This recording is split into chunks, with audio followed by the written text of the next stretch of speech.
Stolen, thank God. I can't believe it. I was... Where did you go? Well, I've been in her room since she came back from the surgery. I mean, I might have fallen asleep, but no longer than 20 minutes. Darling, where's my mom? Your mom? She died, honey. What?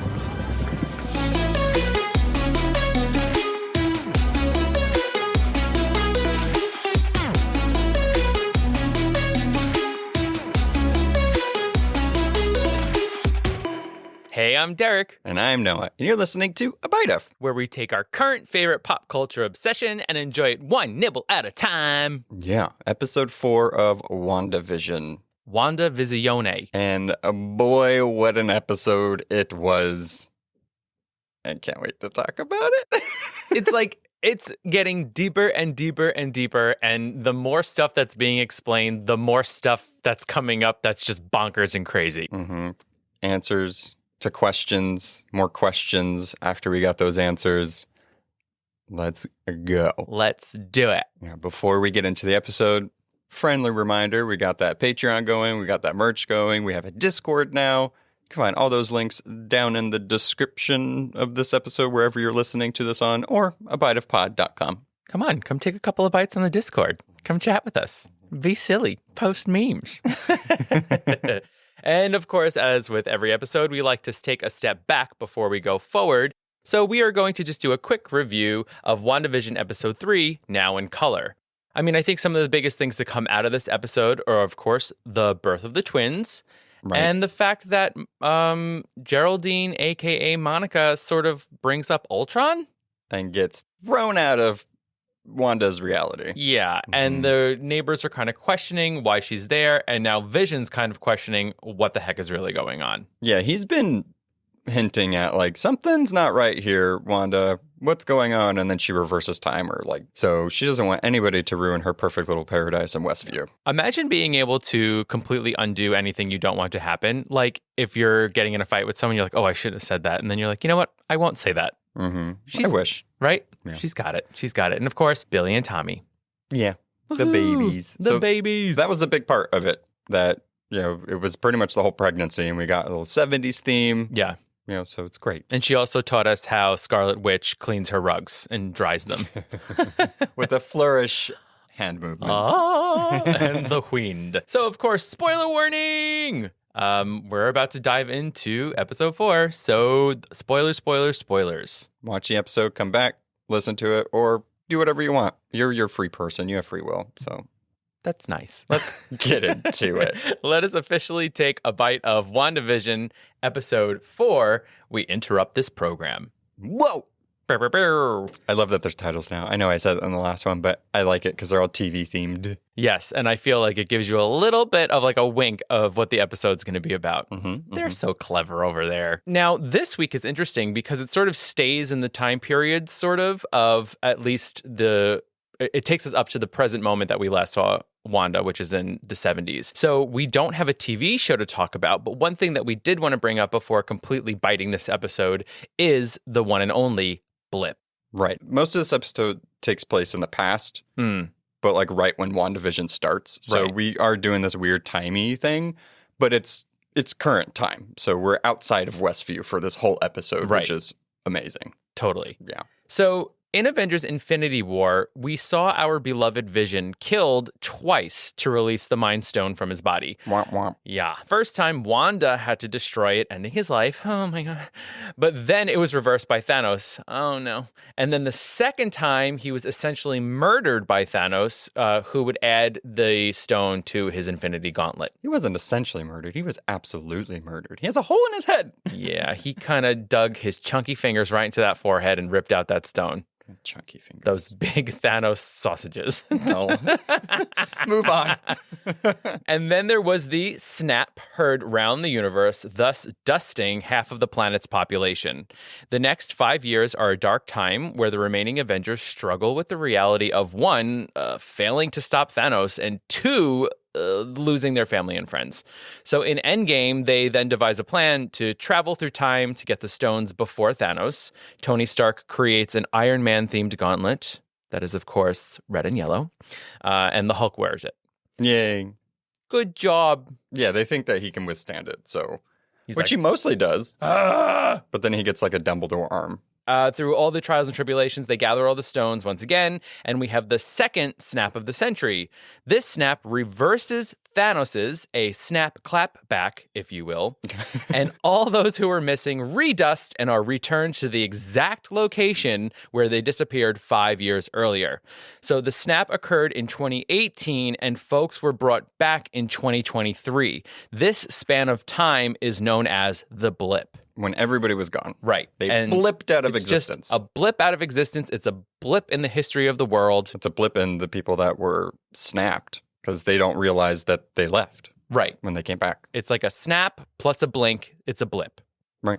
So the span of time that is known as the blip is exactly where this episode of WandaVision takes place. Yeah. So the opening scene, this was very jarring because again, the first 3 episodes have been whimsical. They've had their creepy moments and they've had their mysteries, but we're in sitcoms. So it's funny, it's jovial, it's all of that stuff. And we get the first scene of Monica being rematerialized in the hospital, which we haven't seen before. We have not seen people be like rematerialized like this before. And as she's getting rematerialized, you hear stuff from Captain Marvel. Right. Because she's the young girl that was in the Captain Marvel movie. And, you know, you hear Carol Danvers saying, you know, Lieutenant Trouble. So that was really cool, that little throwback to that. Yeah.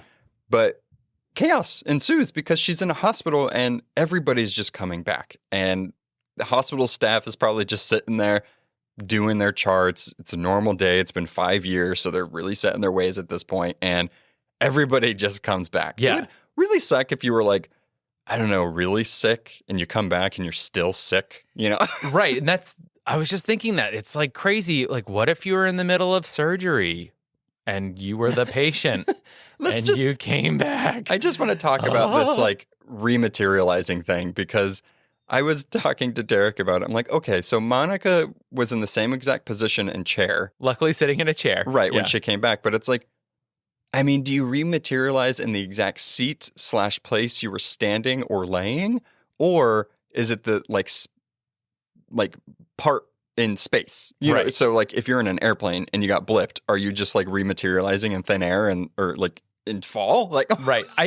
My theory is because Monica was sitting in the exact chair she was in, that you end up in the exact chair you were in. So you're not just floating in the sky, you just happen to be in a plane, wherever that plane is. What if somebody's in that seat? Oh, new friend. Rematerialize inside of them. I don't know. Are those your peanuts? Gross. Can I have a ginger ale, please? So we see Monica going through the hospital, very confused. We're confused as viewers. We know what's happening, but it's like, this is a lot happening. People are rematerializing as she's walking through the hospital. There was a weird moment that I did want to point out. It might not be significant, but she runs into somebody and you don't see their face. Yeah. And it was a weird thing to show, like, okay, maybe just show chaos. The chaos of it, yeah. Why don't you see this person's face? Which is interesting. Like, it cuts away from his face. Uncredited actor. Yeah. Bump into man one. Then, as she's looking for her mother, because we find out she's in the hospital because her mother, Maria Rambeau, was there, and that's why she was there. And a doctor that apparently was taking care of them finds Monica, and she's so surprised to see Monica. And then we sadly find out, since she was blipped or gone for 5 years, her mother passed away 2 years prior. Right. So it says Maria died 3 years ago, which was 2 years after you disappeared. Right. That's math. I didn't do math right. That's the 5 years of the blip. Right. When she first said that, when we were watching it, I literally turned into that gif of that woman doing math with equations around her head. You know? Right. I was just like, oh my God, what does that mean? And then I was like, oh, it's 5 years, Derek. Yeah, but let's not forget how sad that is. One moment she's sitting there, her mother's, going through treatment. She has cancer, and the next moment she's already gone. And what do you do as Maria, who is laying there, just had surgery with her daughter by her side, and then your daughter turns to dust? It's a lot. It's very sad. Like, I wanted to have this whole like snap and blip gone. I was like, okay, we're done with this. But that was sad. That was awful. But of course, they had to bring it back up. Well, I mean, if you think about it, when you think about the Avengers at the start of Endgame, they're fucking mess. Everybody's a mess. Yeah. Everybody in the world is a mess. I think of Black Widow, of just sitting there, just being completely traumatized. You saw everybody in your life gone. Yeah. It was horrible. Yeah. And then they're back. And then isn't it kind of sad, like for Maria, you know, hoping that her daughter would come back, but never actually being able to see her come back. Yeah, that's really sad. I mean, I like that they gave some emotion to that, and really, because in Endgame, you see people come back, and then there's that big fight scene with Thanos and all the Avengers and all the heroes that we've seen over the course of 22 movies come back. So it's very like, oh yeah, finally. But it's like, we never saw this side of it. Right. And this is a completely different perspective that was heart-wrenching and really cool to see at the same time. And something else to point out is that Wanda came back after the blip. She was gone. Yeah, she fought Thanos. That was a really cool scene. Bye. Look at my red wave. So after this hospital scene and we see the rematerialization of people, it's 3 weeks later and Monica goes to the SWORD headquarters. So we know that she had been working at SWORD because her mother founded it. So also great, because you always have job security because your mother founded this huge headquarters. And you're also a badass in your own right. So of rock course. on. Right. By the way, these digs for SWORD are just swanky AF. I mean, just gorgeous. The building? The building, Oh, yes. well, Lush grasslands, the water features. It's a Marvel headquartered facility. Of course it's going to be great and sleek.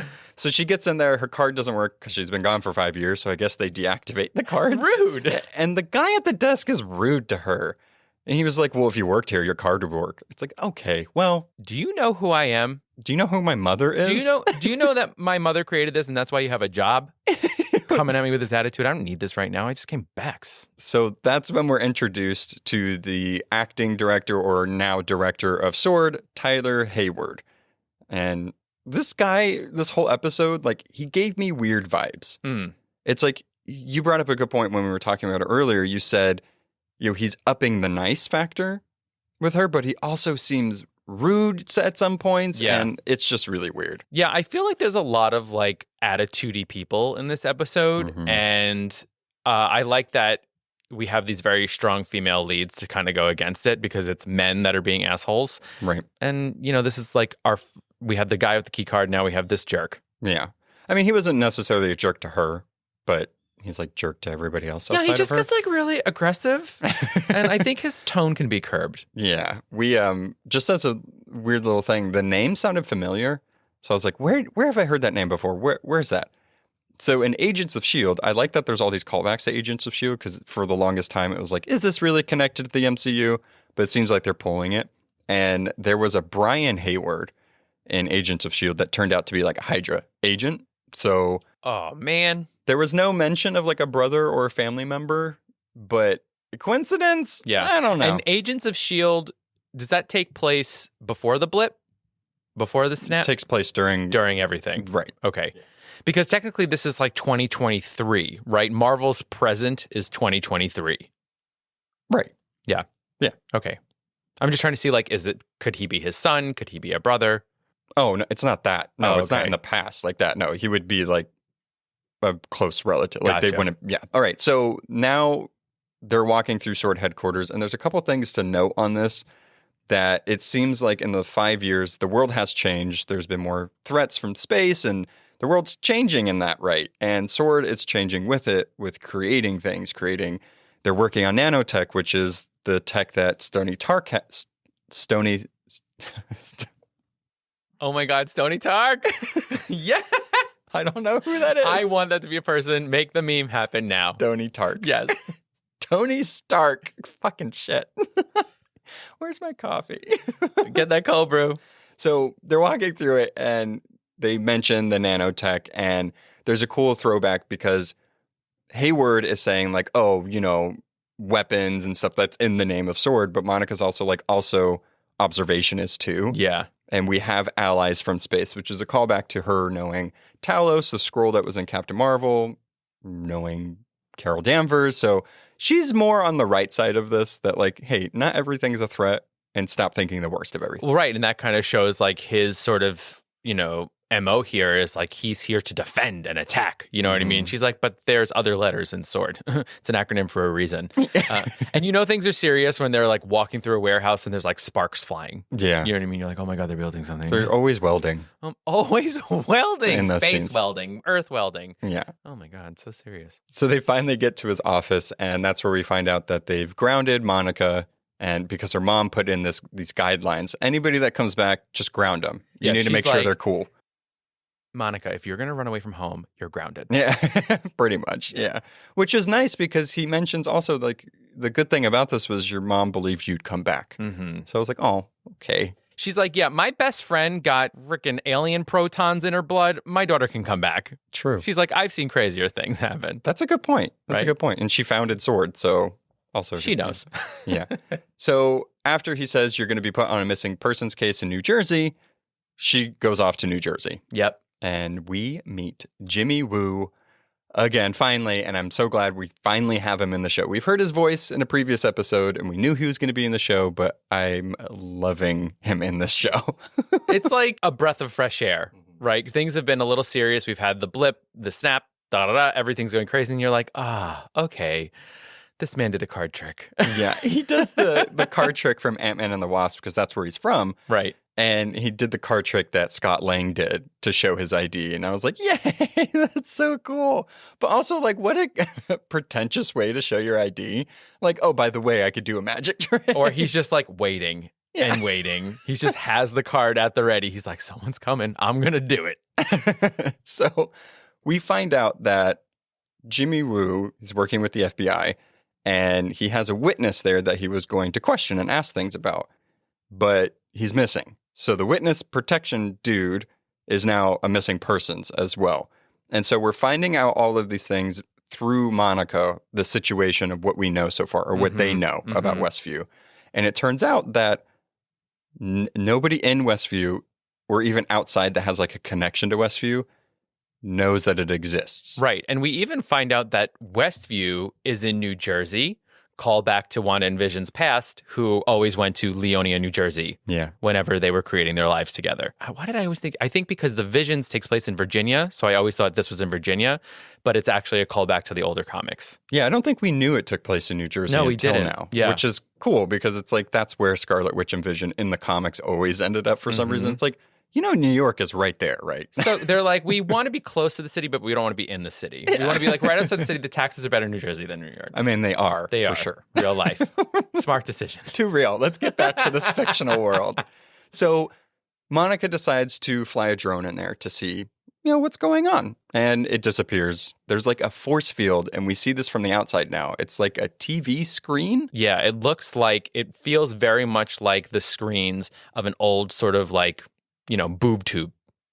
Boob tube? Yeah, that's like a slang word for television. Weird. Yeah, so it has like, it feels curved. It feels like it has, I don't know, like it looks like pixels. Exactly. Right. I was like, I think you're trying to find the word pixels. This is what I was going to say. Do you want to get ready for us to say colorful dots that look like pictures? Oh, like pixels. Right, like pixels. That's the real word. I couldn't think of it. Yeah, and as there's these two state troopers, I guess, that are just hanging out, making sure nobody goes into this force field of a town that doesn't exist. And they ask them, well, what town are you from? And they say Eastview. It's like, is there an Eastview, or is like whatever's happening here is making people have like selective amnesia and like not knowing what's going on? Like the people that are missing that are in that town, nobody knows exists. Right. So their family members are like, who? And Monica and Agent Wu have a conversation where they're like, why do we know that this town exists, but nobody else knows that this town exists? And they're like, because maybe we don't have a connection to it, so there would be no reason for whatever force is doing this. Wanda. Exactly. To erase our memories or to trick us in some way. Right. And as Monica gets closer to said force field, she gets sucked in. Zorp. So then that's how we get the whole sword, you know, encampment around. And that's when the really figure this stuff out, because now we have an agent that is just sucked into this. Yeah. We have no idea what's going on. They set up camp real quick. Yeah. They were like, get everyone here. In fact, 24 hours later, we get Darcy Lewis. Yay, Kat Dennings is back. Yeah. The last time we saw her was in Thor: The Dark World. And it's been a very long time since we've seen her. She's one of those like Jimmy Woo and Darcy Lewis, these characters in these movies where they just bring so much joy and funniness and you love them, even though they're not usually typically huge integral parts of the story. You just love them. They're the levity that we need. Right? Throughout this whole episode, when we're finding out all this deep stuff, we have them sort of quipping back and forth, and we're just like breathing together. Yay, they're fun. Oh, Chip's delightful. So we need them in this to carry the story along. One, because they are the ones that are really carrying the story along in this episode, but they're also just fun. Yeah. I think this is like the most screen time they've ever gotten also. So it's really cool to see them as like full characters having like a part in the greater thing. Right. So it's really cool. So she gets brought there with a bunch of other scientists to figure out what's going on. Yeah. And so she's astrophysics. There's this person with nuclear biology, another person with artificial intelligence, someone who's a chemical engineer. And what this basically shows us is that they have absolutely no idea what's going on. So they're bringing in every type of expert they possibly can to figure something out. Exactly.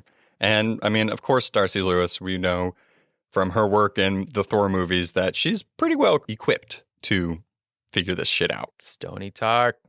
So she gets in there and immediately is met by this jerk of a man that like, you brought her here. So she asked questions. She was like, those drones that are being flown in, what are you guys seeing? Like, what's happening with them?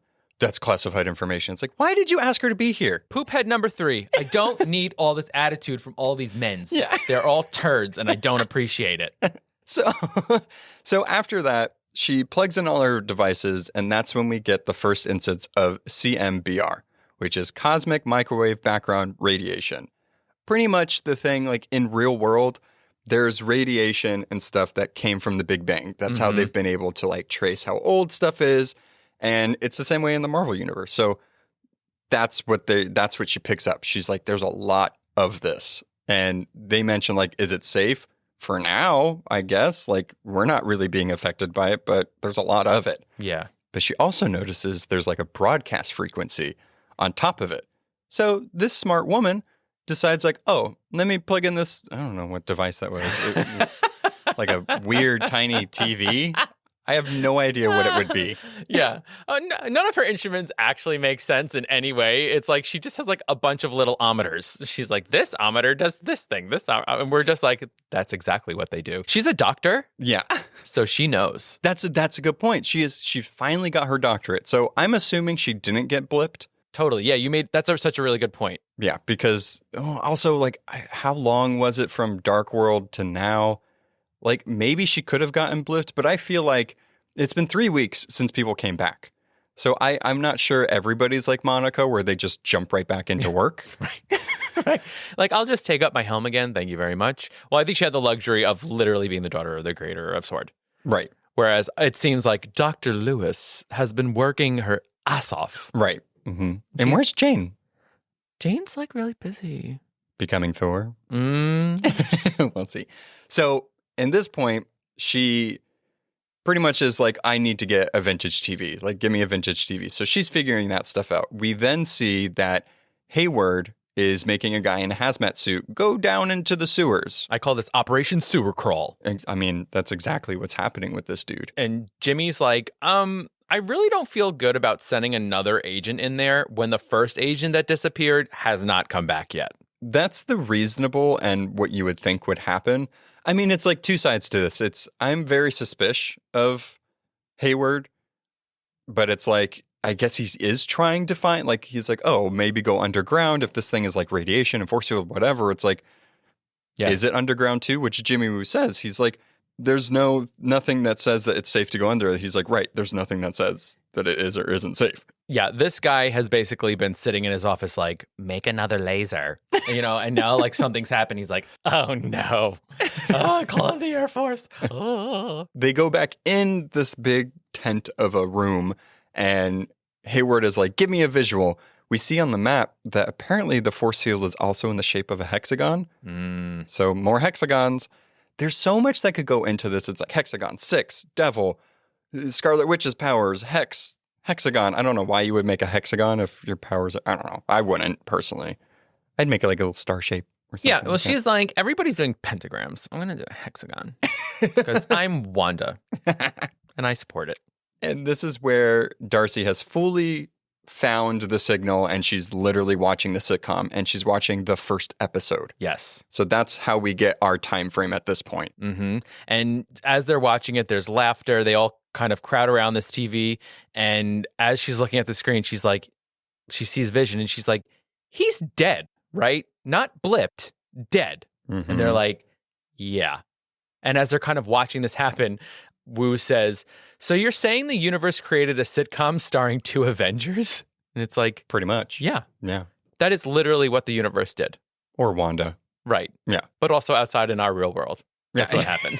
That is true. Yeah. Oh, man, that's too meta. Meta. So at this point, I love this little running joke that Darcy keeps doing. And she asked when she first got there if she could get a cup of coffee. Mm-hmm. And at this point, she's like, I just figured this out. She's like, can I get the cup of coffee now? Like, somebody get her some coffee. Get the woman some coffee. She's the only one doing anything right. Yeah. They have a visual now of who's inside, what's going on. They don't really know. We don't really know what's going on. They're literally watching a show.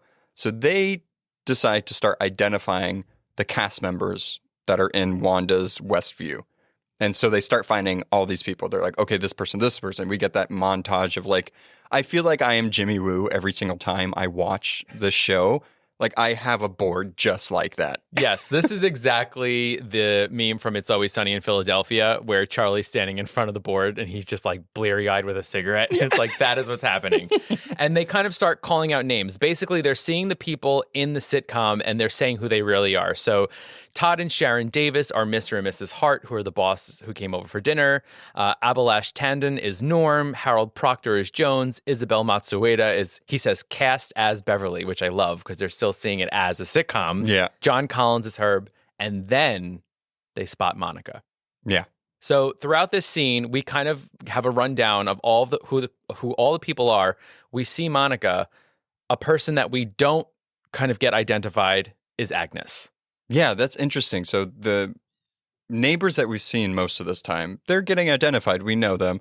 Dottie isn't on the board either, but I don't think they've seen her at this point. No, not yet. Because they're still in episode 1, technically, or 2, or around there. And yeah, Agnes, everybody has like an ID, like their New Jersey driver's license on there.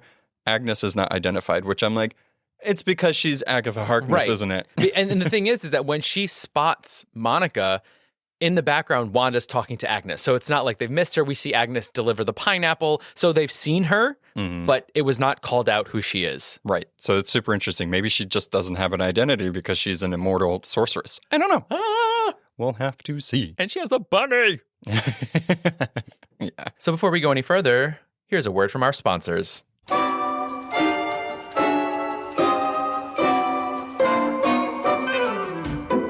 Oh man, my TV has been on the fritz. I'm getting tons of interference. Is it those pesky CMBR waves from the next town over? Sure is. My neighborhood's radiation is messing with my mind. What should I do? Why not try supporting your favorite podcast, just like our recent member Cliff, who didn't waste any time cliff diving into the refreshing waters of Patreon. Not sure what that has to do with TVs, but sign me up! All right, welcome back from that short little commercial break. So at this point, there's a question that keeps being asked by Agent Wu, and he's like, why a sitcom? Nobody knows the answer to this. Darcy is just like, I have no idea. I'm loving it. I have no idea. Yeah. She's super invested. She is us. Like, yes. She is so invested in the show. Like, she gets emotional when the happy things happen. She's just like, she's watching the show exactly like we are. And one of the things that I love is that in the first episode, oh my God, it's so confusing. The first episode that we watched of WandaVision, the episode ends with it pulling out from the two of them on the couch, and we see someone watching them on TV. Mm-hmm. We learn in this episode of WandaVision that was Darcy. That's so cool because it's like we knew it was Sword, but we didn't know who was watching it. And I'm glad it wasn't just like Sword Agent number 2. Agreed. It was Darcy because totally. She figured this shit out. Yeah. Yeah. So cool. I love this. So she also figures out a way. She's like, okay, let's try to communicate with them. She's like, I've seen radios there. If they're actually radios, they should be able to use frequencies. So she's like, here, Jimmy, I'm going to set this up. go and use this. Like, we're going to try to communicate with her. Yeah, I love this thing that she says. She's like, there's a little radio by her sink. And she's like, the next time she's washing dishes, which happens like once an episode, barf. She's like, why is she doing these like, housewife roles when she could be Wanda Maximoff? I mean, because she's playing the role. She wants it to be exactly what she's creating. So before he starts communicating with her, there's an agent that comes up and shows, a sword drone. Mm-hmm. And it's colorized. It's the one that Wanda found in the second episode. Right. It's the helicopter, which looked slightly different from when Monica first sent it in. Yeah, the little drone that she sent in. Right. Yeah. And so he says, like, why does it look like this now? Or I think Darcy asks that, and he's like, to match the time period. Also, I think she said, too, to make it inactive. So it turned into a toy and not a drone. So, and then he says, but why did you colorize it? And they're like, no, we didn't do that. Yeah, so that's super interesting. I'm still not sure how that's working. That, maybe because Wanda, she has that force field and it changes things as it goes through to protect or whatever. But because maybe she didn't do it and she wasn't really aware that it was happening, maybe it got missed.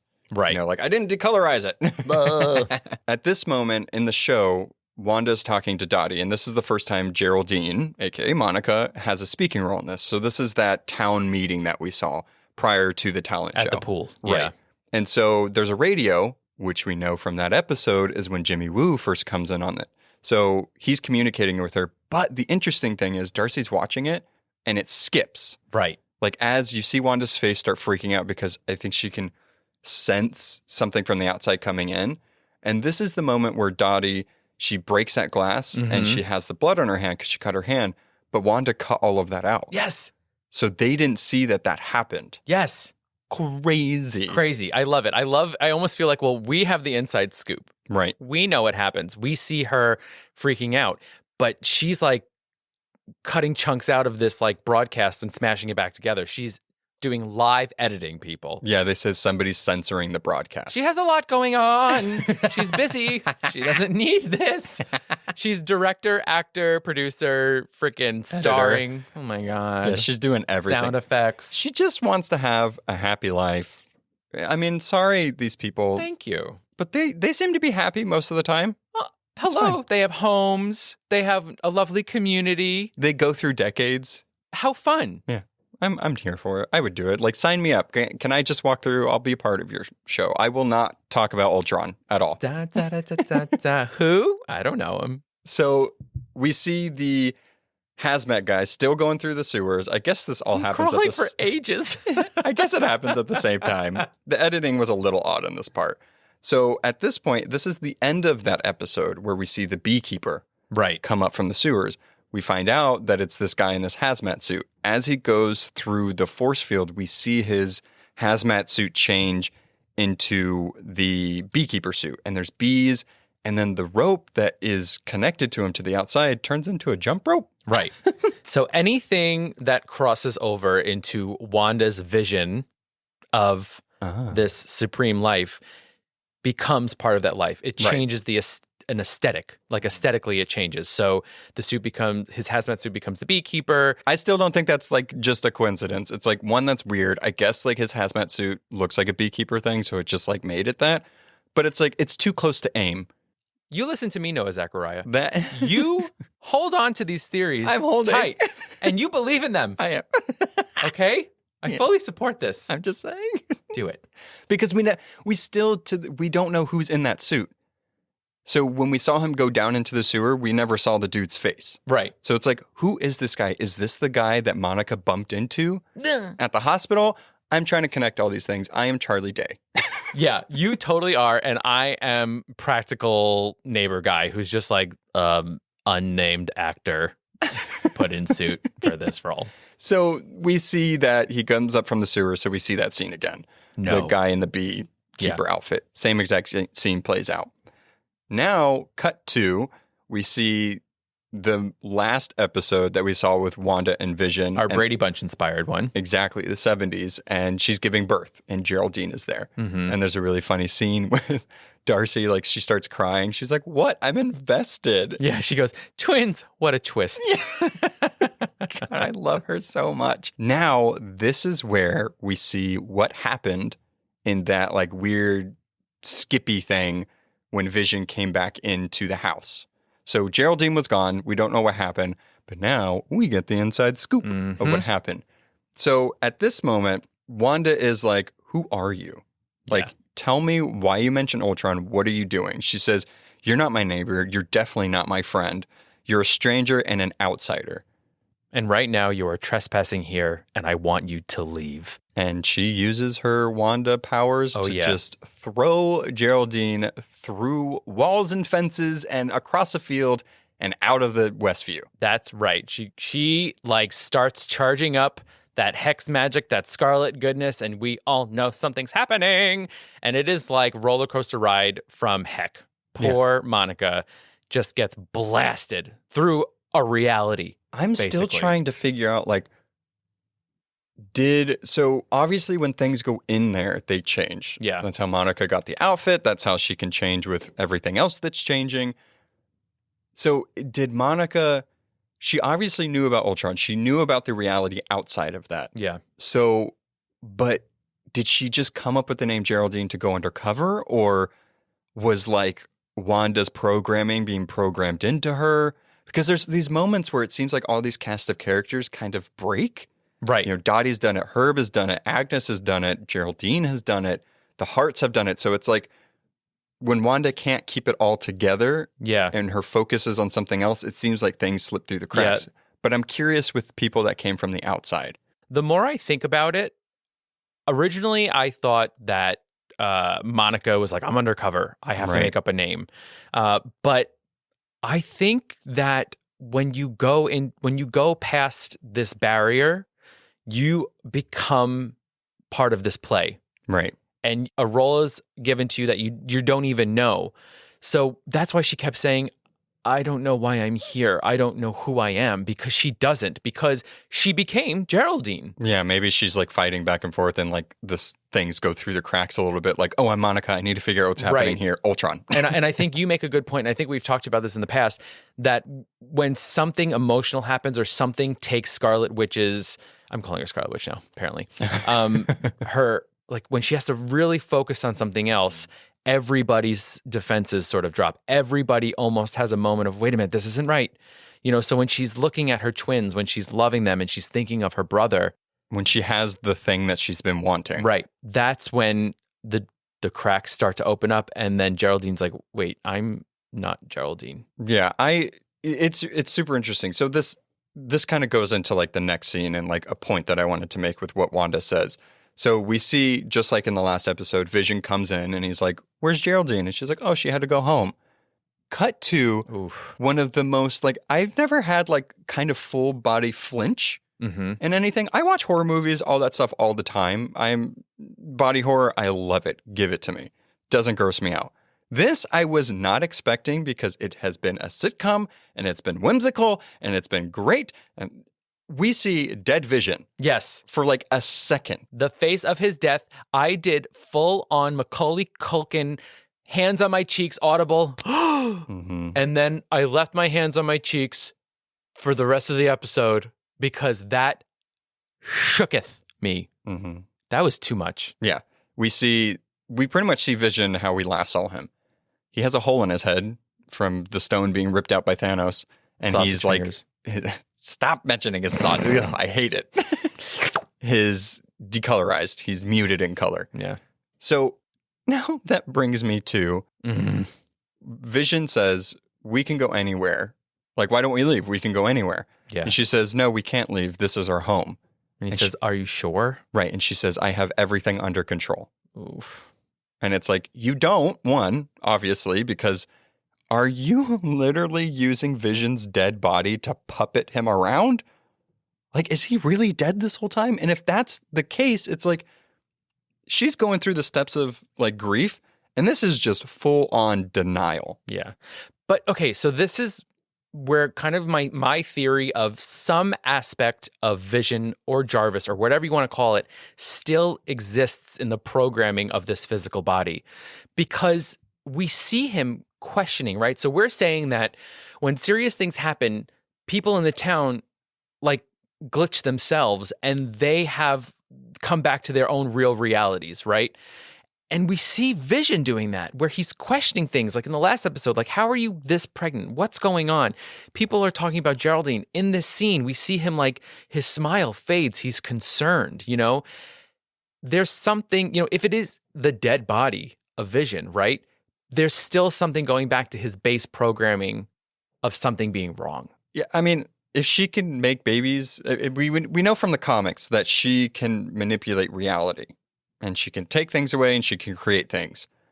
I'm not saying Jarvis has to be around. Maybe, we don't know. But if she can make fake butterflies into real butterflies, or she can make 2 babies appear out of nothing, then I'm assuming she can make Vision come back in some type of way. Right.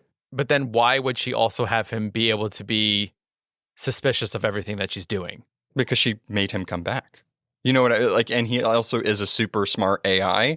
So it's like, if he is really back and she's trying to program him to like believe everything that's happening, and the moments that he's questioning things is when she's not focusing. I think my thing is that I really just want him to still be alive in some way. So, oh, I think he's dead, but yeah. Yeah. You know what I mean? Like, I don't know, because it's going to be super sad. Oh my God, it's so sad. Yeah. I really hope this whole thing isn't going to her just being mad and crazy and like she's the villain. Because there's that whole stigma of like people that have mental health issues, being not able to control themselves and all of that stuff. So I really hope that some outside force, Mephisto, the devil of the Marvel Universe, or even Hayward, somebody is manipulating her, like using her grief and using the things that she's going through to get what they want. Yeah, they're going down a little bit of a precarious path here. Yeah, that's why I hope it's Mephisto, because Mephisto's whole thing is that he wanted to use her twins to get power and to, so he manipulated that. That's parts of his souls are in there. Yeah. So it's like the whole theme of the first 3 episodes was making a family, getting kids for the children. And it's like, now the children are here. What's the next step? Right. So, right. Just to get back to what's happening. So we see this scene with Wanda and Vision. Monica is then thrown out and we see her laying on the ground. And that's where we saw her at the end of the last episode. And so she says, when they run up to her, it's Wanda. It's all Wanda. Yeah. And we're like, uh-oh. And then we go back inside to them in Wanda's reality. And she's like, well, what should we watch tonight? And that's how it ends. But again, we see this editing where she's sort of like smashed to the end of the episode. Yeah. Yeah, she's censoring her broadcast there. Yeah. And also Monica, it's like, yeah, we know it's Wanda. Ugh. Yeah. Late. Thanks for nothing. Yeah. But maybe, like, when is she going to get powers? When is she going to become? I mean, maybe this is how she got power. She was all in that CMBR radiation. Yeah. That's true. Maybe all of these people get their powers and become villains and all of this stuff because of Wanda. Maybe. Yeah. And the beekeeper guy, he might be someone from AIM. He might turn evil. Or he was already evil. That's why we didn't see his face. So many mysteries. I'm super excited. Again, this is probably the most original show I've ever seen before, and it's one of the shows that I have no idea where this is going. Like, we got so many answers in this one, but so many more questions remain. And where is this going? Yeah. Like, what is the end game here? We're pretty much halfway through the show.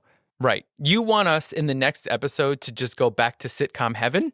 Yeah, Rafe. Oh my gosh. No, too much happened. Yeah. Also, we know that like Darcy and Randall Park and Jimmy Woo.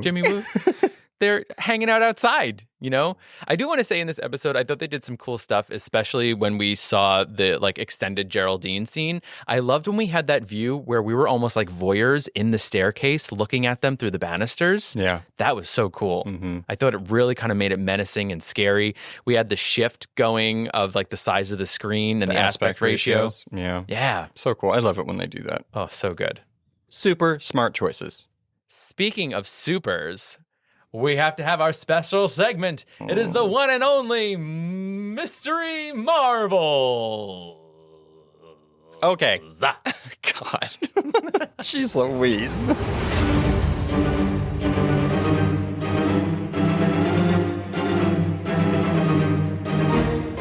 This week, I have another rookie for you all.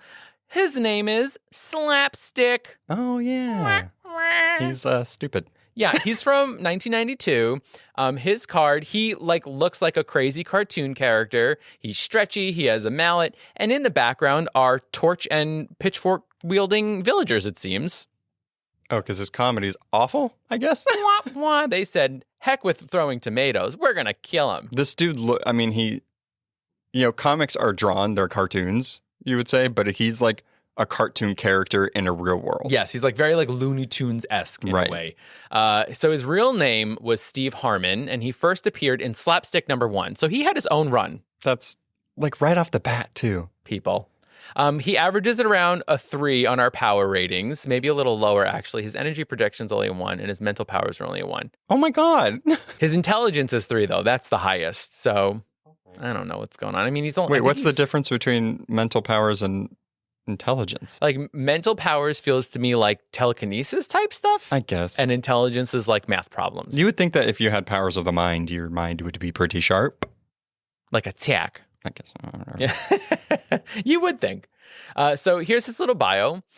Transformed by an alien funhouse mirror into a creature with the powers of a Saturday morning cartoon character. Oh, my God. Teenage prankster Steve Harmon became the most unlikely hero of all. The spectacularly surreal slapstick. Nope. Completely indestructible, able to pull objects out of the air and possessing a totally radical sense of humor. Okay. Slapstick doesn't just fight crime, he plays cruel tricks on it. Nope. Can I give you the quote, please? Oh my God, this is my favorite part. From Slapstick #2. With awesome powers like mine, you want me to do homework? Oh, okay. I hate I said this last one, but I hate everything about this. Slapstick. Why would you do this to me? So great. I didn't need this. I didn't need to know this existed. I think the world needed to know slapstick existed, and there needs to be a resurgence of slapstick. There's a character in DC Comics in the Legion of Superheroes, and the character's literally named Arm Fall Off Boy. Hilarious. Literally, his arms just fall off, and he uses them to beat people with. That was always to me like one of the worst characters ever made. This guy trumps that. Wait, arm fall off? Boy? Yeah. Okay. I love that. I want to see that in action. No. Deserves. I think that they need to make a team of all of the misfit ones. I think they have done that, but it didn't do too well because nobody likes these characters. Isn't there a guy that just can eat stuff? Yes. Matter Man or something like that? Mm-hmm. Yeah. Arm Fall Off Boy, his arms literally are a different color, not a real human color. They're purple or pink or whatever, and they have warts all over them. It's disgusting. Warts? Yeah. All right. It went to another And they place. just pop off, and where his socket was, where it looks like a butthole. Oh. Yeah, it's not great. Sphincters? Yeah. No. On that note, thanks for listening. Bye-bye. Bye.